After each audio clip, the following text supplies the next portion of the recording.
За сайн байна уу. Ингээд эргэлт хөдөлгөөнийхөө эхний хичээлийг эхэлж байна. За ингээд эхний хичээлээ эхлэхээс өмнө бид нэр эргэлт хөдөлгөөнийг хэрхэн илэрхийлэх вэ гэдэг асуудлыг авч үзцгээе. За тэгэхээр эргэлт хөдөлгөөнийг яаж илэрхийлэх вэ гэхээр за ингээд нэг тойрог байлаа гэж үзье. Манай тойргийн маань түүний энд байлаа гэж үзье. Тийм бол эргэлт хөдөлгөөн гэж юу хэлээд байгаа юм бэ гэхээр ерөөсөө л энэний дагуу нэг зүйл ингээд хөдлөөд тойргийн дагуу нэг зүйл хөдлөөд явж байгаа болохоор бид нэр эргэлт хөдөлгөөн гэж нэрлэдэг байгаа. За тийм бол эргэлт хөдлөө юм болж таарлаа. Тийм энийг бол ерөнхийдөө эргэлт хөдлөө гэж нэрлэж байгаа. Тэгэхээр эргэлт хөдлөөн дээр болохоор мэдээж энэ бие маань эндээс энэ хүртэл явахдаа энэ замыг туусан бай. Энийг болохоор дельта x гэж болно. Тэгтэл дахиад энээс бүр том юм дахиад нэг тойрог аваад үзье. За тэгээд дахиад нэг юм том тойрог аваад үзэнгүүт манай асуудал маань ерөнхийдөө гарч ирж байгаа. Тийм бол том тойрог дээр болохоор дахиад бас нэг би эндээс ихтэй энэ хүртэл явсан гэж үзье. Тэгэх юм бол манай том тойрог дээр явсан биеийн явж байгаа зам маань жижиг тойрог дээр явж байгаа биеийн замаас бол яалтчгүй их байна. Их гэдэг нь тодорхой. Тэгтэл энэ дээрээс энэ хоёрын явсан өнцөг нь бол яг адилхан байна шүү дээ. Энэ би энчээ байсан, энэ би энчээ байсан. Хоёулаа эндээс энэ хүртэл яг адилхан өнцөг явсан. Яг адилхан өнцөг явсан зам нь өөр байна. Тэгтэл эргэлт хөдөлгөөн дээр болохоор ерөнхийдөө эргэлт хөдөлгөөний хамгийн чухал параметр бол энэ өнцөг нь байдаг. Өнцөг тэгээд радиус. За тэгэд өнцөг радиус хоёроо ашиглаад яадаг вэ гэхээр өнцөг радиус хоёроо ашиглаад ерөнхийдөө энэ хөдөлгөөнийг илэрхийлж байгаа зүйл маань болохоор эргэлт хөдөлгөөн болж байгаа. За тэгэд эргэлт хөдөлгөөн дээр болохоор өнцгийн тодорхойлт нь бидний мэддэг өнцгийн тодорхойлолоос ариур бид нэр өнцгийг болохоор ерөнхийдөө юу яадаг шүү дээ нөгөө нэг 90 градус 360 градус нэг 360 градус цугааж авч үздэг. Харин эргэлт хөдөлгөөн дээр болохоор арай өөр ингээд тойрог байла r гэсэн радиус байла. Эндээс энэ хүртэл өнцгийг авч үзье гэхэд эндээс энэ хүртэх зайг x гэх юм бол x-ийг хуваах r тэнцүү θ гээд энэ үнцгийг авч үзэж байгаа. Энийг болохоор бид нэр радиан үнцэг гэж нэрлэдэг. За тийм бол энэ радиан үнцэг дээр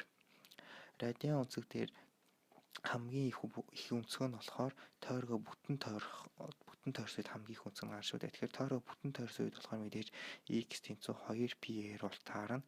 Тэгэхээр энэчнээс радиан үнцгийн хамгийн их утга нь болохоор 2π болж таарч байгаа. За тэгэхэд энэ тойрыг болохоор 2π үнцэгт угаадаг үнцэг болохоор энэ бид нар радиан үнцэг гэж нэрлээд энийг болохоор эргэлт хөдөлгөөн дээр голчлон ашигладаг байгаа.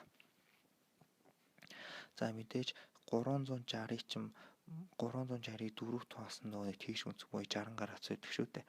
Харин радиан үнцэг дээр 2π 4-т хуваасан буюу π-г 2 болохоор тийш үнцэг болж өгнө гэсэн үг. За тэгэд энэ болохоор эргэлт хөдөлгөөний үнцэг. Харин цаашаа үргэлжлүүлээд одоо эргэлт хөдөлгөөнийхөө хурдыг яаж тодорхойлох вэ гэсэн асуултад оръё. Тэгэхээр бид нэр өмнө нь болохоор хурдыг зүгээр шилжсэн зайны хугацаанаас авсан уламжлалт тэнцүү хурд гэж тодорхойлж байсан. За тийм бол эргэлт хөдөлгөөн дээр үнцгийн өөрчлөлтөөр үнцэг хурд тодорхойлогдно. За яг энүүнтэй яг адилханаар ингээд бид нэр энийг үнцэг хурдтгал гэж нэрлэдэг. Үнцэг хурдаас хугацаагаар авсан уламжлалыг үнцэг хурдтгал гэж нэрлэнэ. За ингээд ерөнхийдөө эргэлт хөдөлгөөний хамгийн ерөнхий зарчмууд бол энэ. Тэгээд мэдээж энэ тэгшгэлтэй бид нэр яг адилханаар энэ тэгшгэлийг гаргаж авсан шүү дээ. Энэ тэгшгэлийг гаргаад авсан учраас мэдээж ийм тэгшгэл бас биелэх ёстой гэсэн үг. Энэ интеграл бас биелэх ёстой. За тэгэд ийм тэгшгэлтүүд биелнэ. За тийм бол одоо ерөнхийдөө үнцэг хөдөлгөөний хамгийн чухал сэдэв болсон төв тэмүүлэх хурдтгал гэдэг ойлголтыг авч үзье. За төв тэмүүлэх хурдтгал гэж юу вэ?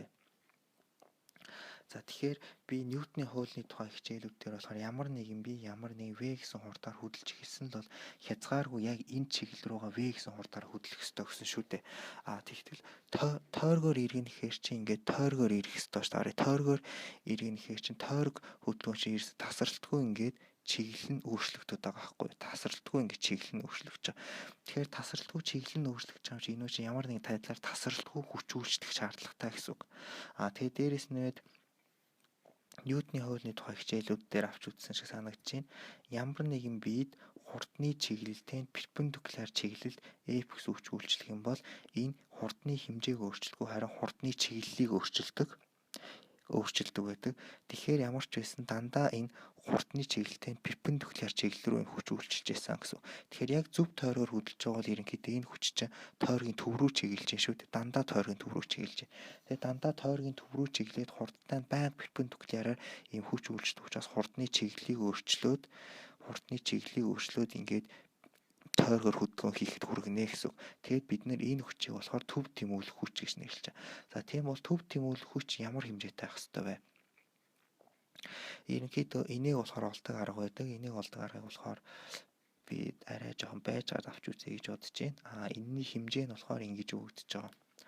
Ямар нэгэн R гэсэн радиустай тойргоор V гэсэн хурдтай би тойрог үүсгэж хөдлөхье гэвэл яг энэ төв рүү ийм хэмжээтэй F хүч байнга үйлчилж явах хэрэгтэй. Ийм хэмжээтэй F хүч байнга үйлчилж явах үед энэ яг тойргоо хадгалаад тэр чигтээ эргэлдээд хөдлөнө гэсэн үг. За тэгээд энийг болохоор төв тэмүүлэх хүч гэж нэрлэж байгаа. За тийм бол энэ төв тэмүүлэх хүч яг юунд хэрэгтэй вэ гэдэг талаар жишээлбэл нэг жишээ авч үзье л да. Жишээлбэл Ньютон ямар нэгэн хоёр биеийн хооронд үйлчилж байгаа таталцлын хүч нь болохоор ямар ийм хэлбэртэй гаргажсан байдаг. За энэ хүчийг ямар энэ тэгштгэлийн тухай бид нэр дараа илүү дэлгэрэнгүй авч үзэх учраас нэг сандарсны хэрэггүй. За тэгээд энэ тэгштгэл ийм байгаа юм бол дэлхий сар хоёрыг аваад үзье л да. Ингээд дэлхий байла. Сар ингээд дэлхийг тойроод ирж байгаа. За сар бол дэлхийг бараг зөв тойргоор тойрч иргэдэг. R гэсэн зайтай. За тийм бол дэлхийн массыг M1, сарны массыг M2 гэх юм бол ямар ч хэсэн дэлхий сарыг байнга G M1 M2-ыг хуваах R квадрат гэсэн хүчээр татдаг гэсэн үг шүү дээ. Тийм бол энэхүү яг дэлхийн ингээд сарын ингээд татан тэгэхээр энэ чинь сарын тойрч ирж байгаа төв рүү чиглэж байгаа гэсэн. Ингээд татангуут мэдээ сарны хөдөлгөөний чиглэл өөрчлөгдөж таараа. За тэгээд хөдөлгөөний чиглэл өөрчлөгдөөд энэ дэрэнгүү дахиад ийшээ татчихсан. Дахиад хөдөлгөөний чиглэл нь өөрчлөгдөөд энэ дээр нь дахиад татчихсан хөдөлгөөний чиглэл өөрчлөгдөөд энэ дээр нь дахиад татчвал хөдөлгөөний чиглэл өөрчлөгдөөд энэ дээр дахиад татчвал хөдөлгөөний чиглэл өөрчлөгдөөд энэ дээр нь дахиад татвал ингээд ийм маягаар явсаар хагаад байрандаа буцаж ирнэ гэсэн үг шүү дээ. Тэгэхээр бид нэр хурдтгал нь болохоор тухайн биеийн өөрийнх нь массыг хурдных нь квадратад үрцнийг хуваах R гэсэн. Энэ болохоор хүчнтэй гадантай. За тэгэхээр энэ чэнэс сарны масс бол хураагдж байна. 1 R нь хураагдж байна. Тэгэхээр энэ чэнэс GM1-ийг хуваах R тэнцүү V квадрат болж таарна гэсэн.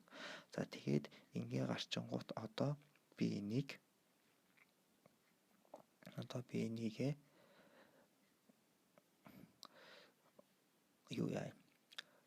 сар чинь нийт 2π R гэсэн зайг нэг бүтэн эрэхтэй туулах хэрэгтэй шүү дээ. Яагаад гэвэл нөгөө нэг тойрог замынх нь юу. За тэгэнгүүт энийгээ V гэсэн хурдандаа хаваачих юм бол тойрог замаа нийт бүтэн тойрох хугацаанд гараад ирнэ. За тэгэхээр эндээс хэдүүлээ сарыг хэр хугацаанд дэлхийг нэг бүтэн тойрохыг олцгоё. За тэхийн тулд бид нар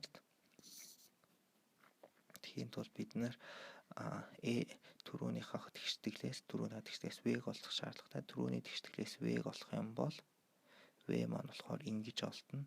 За тэгээд энэ V-гээ ийшээ оруулаад хуваахт болохоор би энийг бүгдийг язгуур дотор оруулчих. Тэгэх юм бол 4π квадрат R-ийн кубыг хуваах GM1-ийн язгуур тэнцүү T болж таарна гэсэн сарны нэг бүтэн тойрох хугацаа. Тэгэхээр сарны дэлхийг нэг бүтэн тойрох хугацааг бол бид нэр мэдж байгаа. За тэгэхээр энийг ашиглаад ерөнхийдөө дэлхийгээс сар хүртэлх зайг ойролцоогоор бодоод олчиж болно гэсэн үг. За энэ яагаад гэвэл бид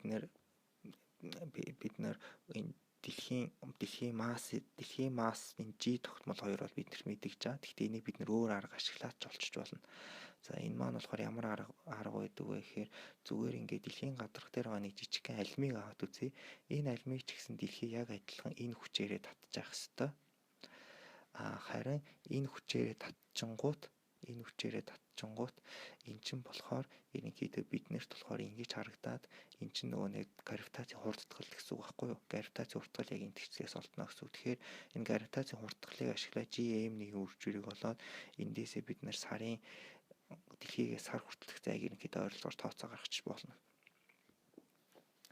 За тийм бол ерөнхийдөө тойрог хөдөлгөөн дээр хоёр параметр хамгийн чухал болж таарч байгаа. Хоёр параметр маань юу гэхээр радиус, өнцөг хоёр. За тэгэхээр өмнө нь болохоор бид нэр ингээд Декартийн координатын систем дээр бүх юмаа илэрхийлж байсан шүү дээ. Тэгэхээр Декартийн координат систем энэ x, y тохиолдолд энэ байгаа нэг цэгийг бид нэр ингээд хоёр ширхэг одоо нөгөө нэгж вектор илэрхийлж байсан. Ингээд r гэсэн вектор байлаа гэж үзээд r вектор тэнцүү rx ингээд хоёр шиг нэгж вектор болгож давж илэрхийлж байсан. Харин тойрог хөдөлгөөн дээр болохоор биднэрт энэ өнцөг нь илүү чухал болж ирнэ гэсэн үг.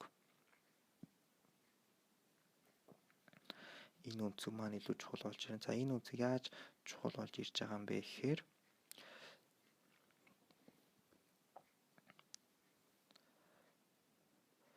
ингээд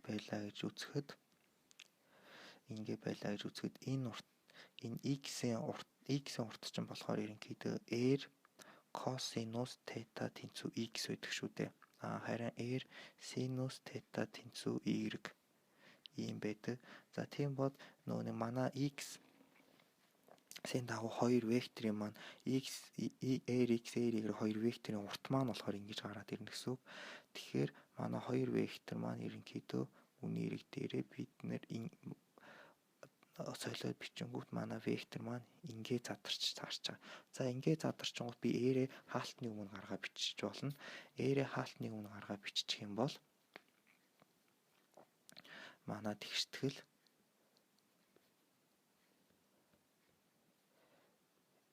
r cosинус θ x-ийн дагах нэгж вектор дээр нэмэх синус θ y-ийн дагах нэгж вектор. За ийм хэлбэртэй болоод уртлын хэсэг нь болохоор төвөөс ямар зайд байгаа гаргаж байна. Харин хойд хэсэг нь болохоор бид нэр өнцгөөс хамааруулаад манай би аль чиглэлд байгаа гаргачихж байна гэсэн. Тэгэхээр уртлынх нь урт, хойдлынх нь чиглэлийг илэрхийлж байна. За энэ бол ерөнхийдөө манай векторын тодорхойлолтын нэг ёсоор таарч байна. Нөгөө талаас аваад үзэх юм бол энэ маань ерөнхийдөө манай биеийн эргэлт хөдөлгөөн дээр илүү таарна гэсэн. Яг л би өнцөг ашиглаад илэрхийлж учраас. За тэгээд энэ тэгштэглийг ашиглаад би түрүүний нөгөө нэг яагаад тэр хурдтгалтай ирэх ёстой гэсэн тэгштэглээ таарч баталж үзвэл энэ батал бол их амархан. Яагаад тэгэхээр байршлыг хугацаагаар авсан удамжилчин хурд гарах ёстой шүү дээ. За тэгэхээр түрүүний тэгштэглээс би хугацаагаар уламжлал авчээ. Гэхдээ хугацаагаар уламжлал авахад нэг зүйлийг анзаарах хэрэгтэй. Юуг анзаарах хэрэгтэй гэхээр манай r бол дандаа тогтмол шүү дээ. R бол дандаа тогтмол. Ерөөсөө өөрчлөгдөхгүй. R-ийн хэмжээ бол дандаа тогтмол байгаа. За тэгээд яагаад тогтмол яг r гэсэн радиустай эргэж байгаа учраас тэгэхээр эндээс манай уламжлал маань болохоор зүгээр ингээл авагдчихна гэсэн үг. Хасах синус θ x-ийн давах нэгж вектор θ дээр нэмэх cosинус θ y-ийн давах нэгж вектор θ. За ийм тэгштгэл бол гараад ирнэ гэсэн үг. За тэгэхээр эндээс бид энийг бол хаалтны өмнө гаргачих болж байна те. За энийг хаалтны өмнө гаргаад бичих юм бол манай тэгштгэл маань r dθ хуваах r dt r синус θ нэмэх cosинус θ y. За ийм болж таарч байгаа. За тэгэхээр энэ уртлын хэсэг дээр байгаа энэ уламжилж болохоор омегата тэнцүү шүү дээ. Тэгэхээр эндээс v тэнцүү r омега. За энэ бол угаасаа бид нөгөө нэг үнцгийн тодорхойлолтоос хялбархан гаргаад авчихаар тэгштгэл. Харин хойдлын тэгштгэл бол би ерөнхийдөө дараа дахиж тайлбарлах хэрэгтэй гэж бодож байна. За тийм бол одоо дахиад энэ тэгштэглээсээ дахиад нэг удаа уламжлал авчи. Дахиад нэг удаа уламжлал аваад явчих юм бол би ерөнхийдөө тогтмол хурдтай эргэлдэж байгаа гэдээ үзчихээ л да. Тогтмол хурдтай эргэлдэж байгаа. Тогтмол хурдтай эргэлдэж байгаа тохиолдолд маань болохоор манай энэ би тогтмол хурдтай эргэлдэж байгаа тохиолдолд энэ уртлын энэ хэсэг бол уламжлал авахдахгүй шүү дээ. Тэр чигт үлчнэ. Харин хойдлогоос дахиад нэг удаа уламжлал авагдаад энэ болохоор хасах cosинус θ x-ийн дагуу r dθ дахиад энэ хасах синус θ y-ийн дагуу θ-гийн t-гэр авсан хугацаагаар авсан уламжлал. За тэгэнгүүт одоо энийгээ би ялгаад бичих юм бол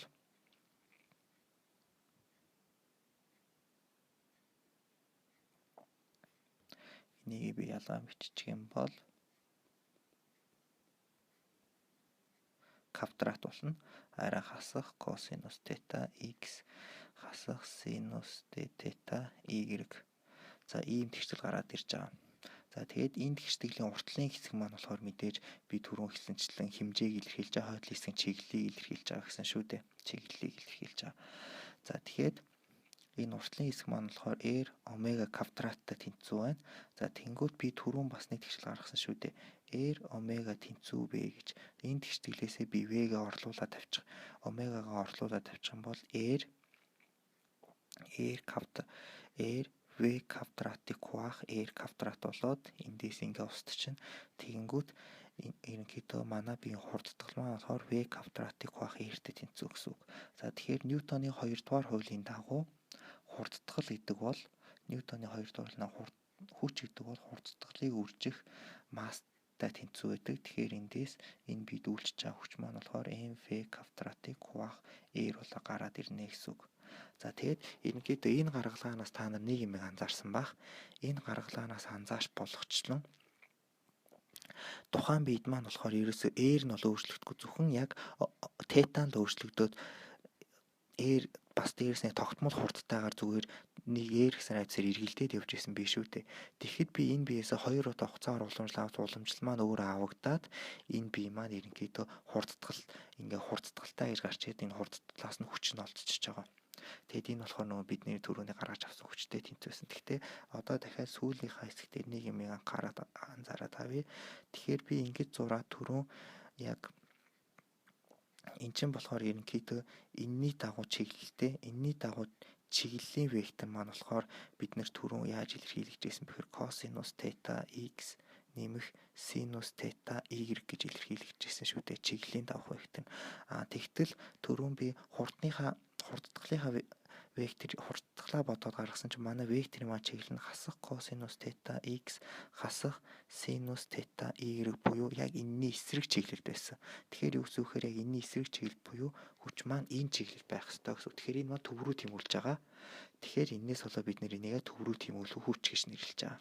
За энэ бол ерөнхийдөө тойрогоор эргэлт хөдөлгөөний хамгийн ерөнхий ойлголтууд. Болж өгч байгаа. За тэгээд тойрог эргэлт хөдөлгөөний эдгээр ойлголтуудыг гаргасны дараа бол цаашаа үлдэж байгаа ойлголтууд бол ерөнхийдөө инерци момент гэдэг нэг ойлголт явна. За тэгээд цаашаа юм болно доо. За тэгээд эхний хичээлээ болохоор энэ үргээ дуусгая. Баярлалаа.